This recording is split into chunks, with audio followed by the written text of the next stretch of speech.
Hello guys, this is Bilal Khan from Simplified Coding, and in this video we will learn about JavaScript Sprite Animation using HTML5 Canvas. So for a sprite animation we need a sprite sheet. So here you can see our sprite sheet. You can get this image from the link given in the description of the video. And a sprite sheet is an image that contains various images. So you can see we have many images in this particular image, and all these images are called frames. So assume if we draw this frame first, then this frame, then this frame, then this frame, then it will create an illusion that the character is moving rightwards.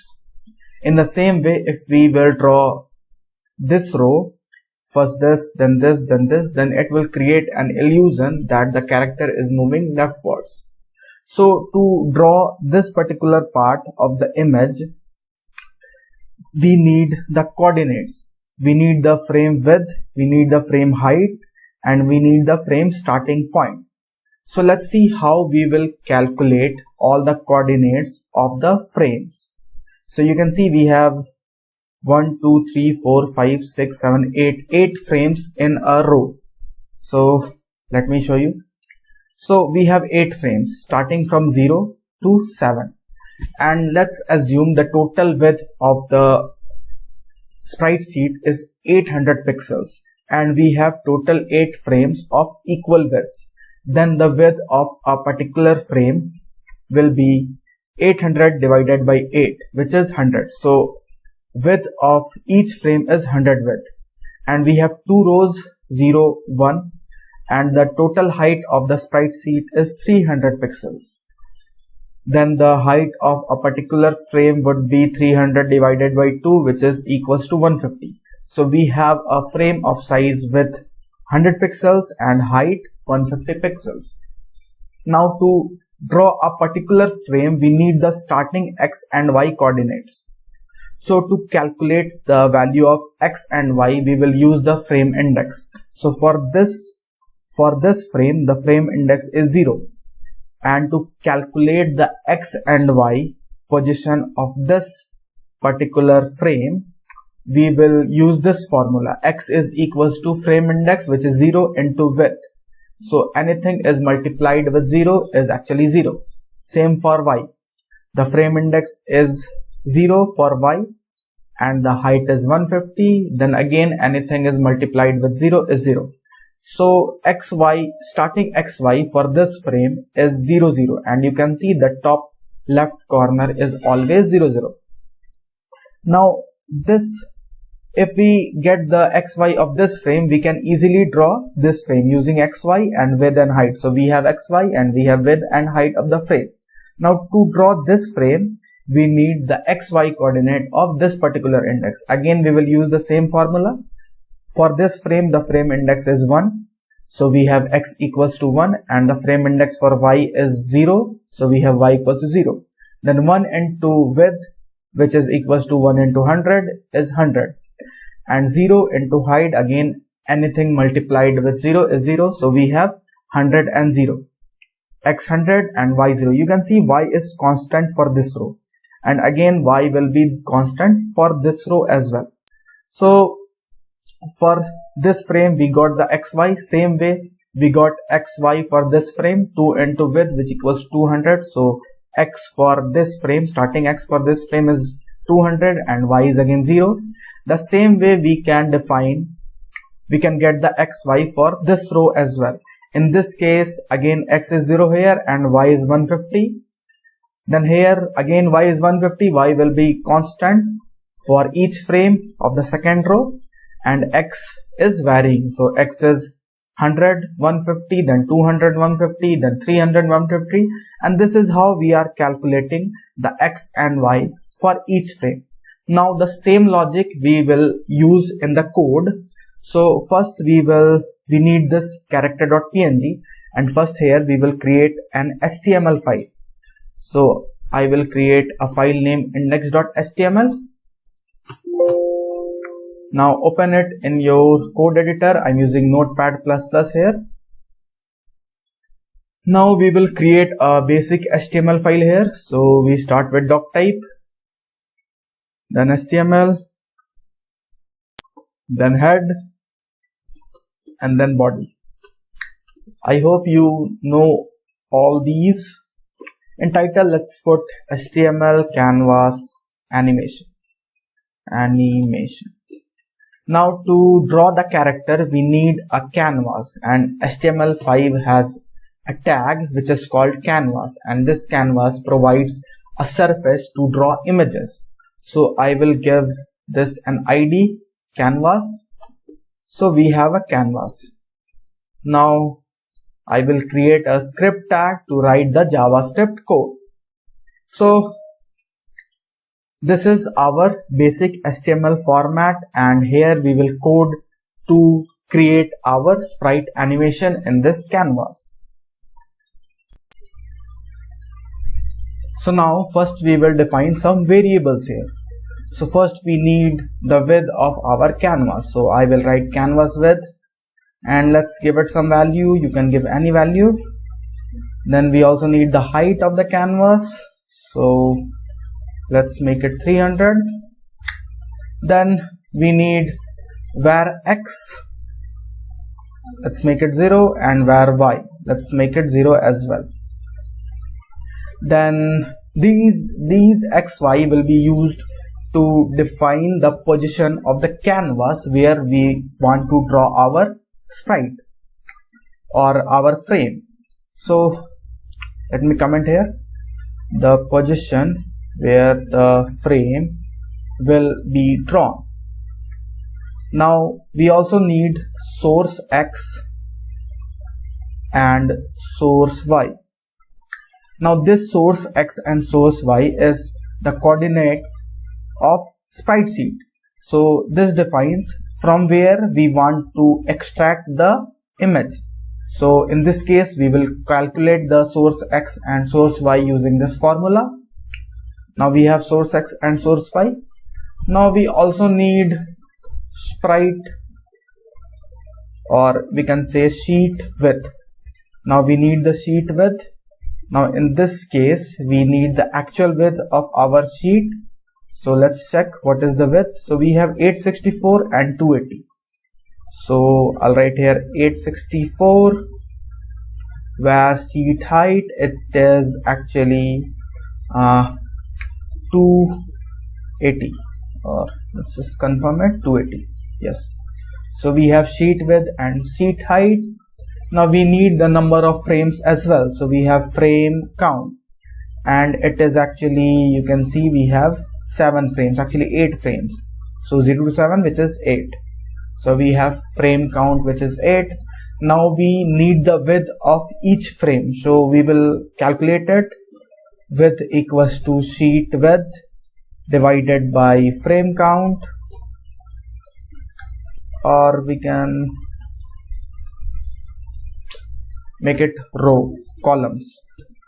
So we have 8 columns and we have 2 rows. So we will divide sheet width with columns, and we will divide sheet height with rows to get the height. That's it. So we have width and height of our sheet. Now we will create a method here which will update our frame. Now for this we need one more variable which will hold the frame index. So we will create a variable named current frame, and which is 0. So I'm assuming the current frame which is displaying right now is this first frame, and the index of this frame is 0.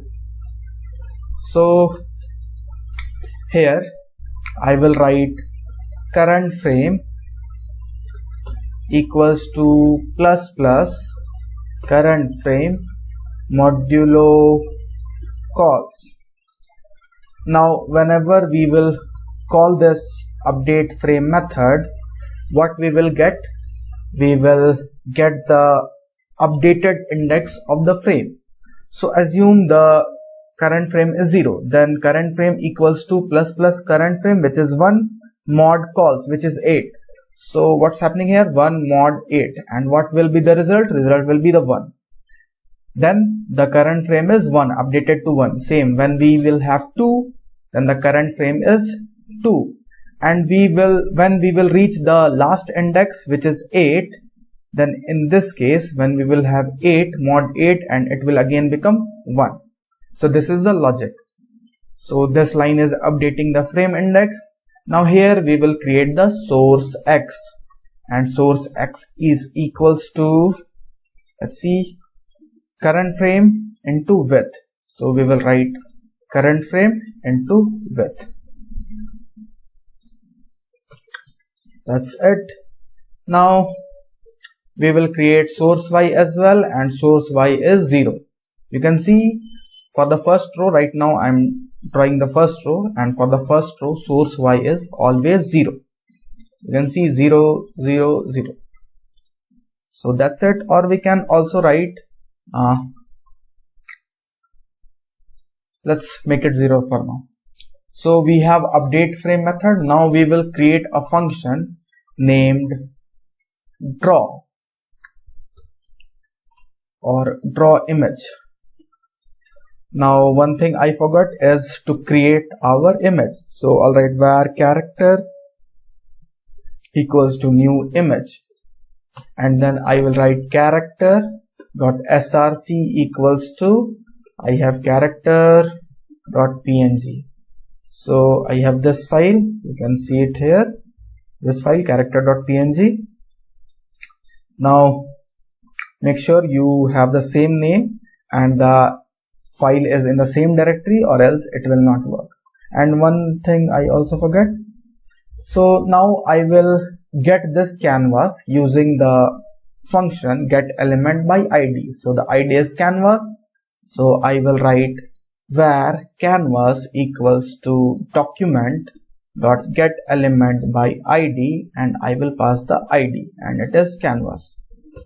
Now we will create one more variable, which is context. We need it to draw the image to the canvas. So I will write here canvas dot get context. It will provide us a context to draw 2D images. So that's why I have written 2D here.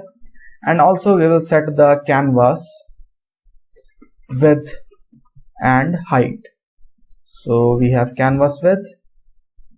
You can see we have can width. Oops, it is actually can width. So we have can width and can height. And we also have the context. Now we will use this context to draw the image. Now before drawing the image, we will update the frame index. Now here we will draw the image. So to draw the image, we will use the ctx. We will write ctx dot draw image, and the first parameter would be the image that is to be drawn. So we have character. The next parameter is source x and source y. So we need to define from where we need to draw from the sprite sheet. Then we also need to define the width and the height. So once we get the coordinates, how far we need to move, then it will create a frame using width and height. So that's it. And again we need to define where we want to draw the image in the canvas. So x and y again for this, and width height will be the same. And that's it. Now we can simply call this function to draw the image. So we need to call this function in loop in a particular interval of time. That's why then it will update the frame and draw the new frame. So it will create an illusion of animation. So for this we can write a set interval, and we can pass a function here, and inside this function we can call draw image, and we can give an interval, let's say 100. So this function will be called in every 100 milliseconds. Now let's try executing our code. So just run it, Just open it in your browser and you can see we are getting the output.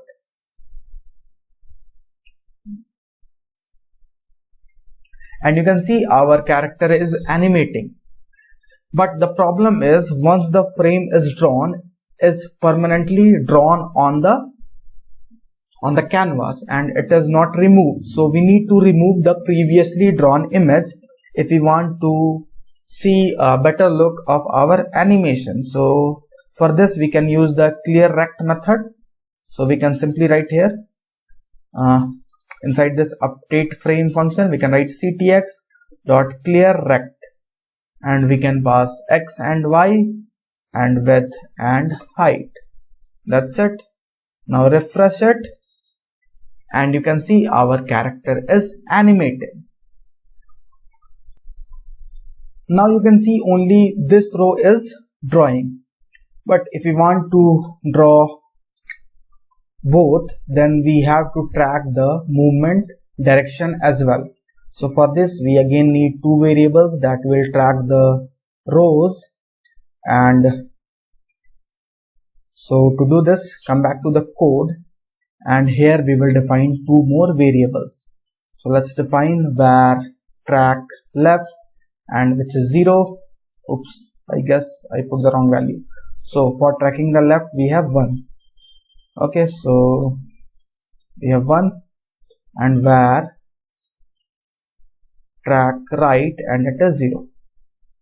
Now if we want to draw the right movement, then here we will write srcy equals to track right into height.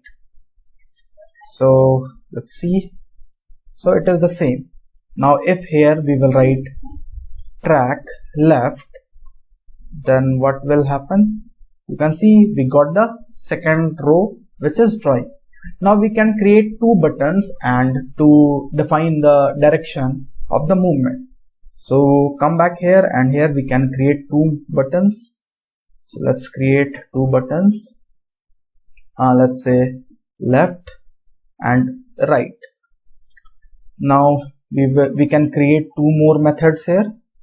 So let's create function move right and function move left.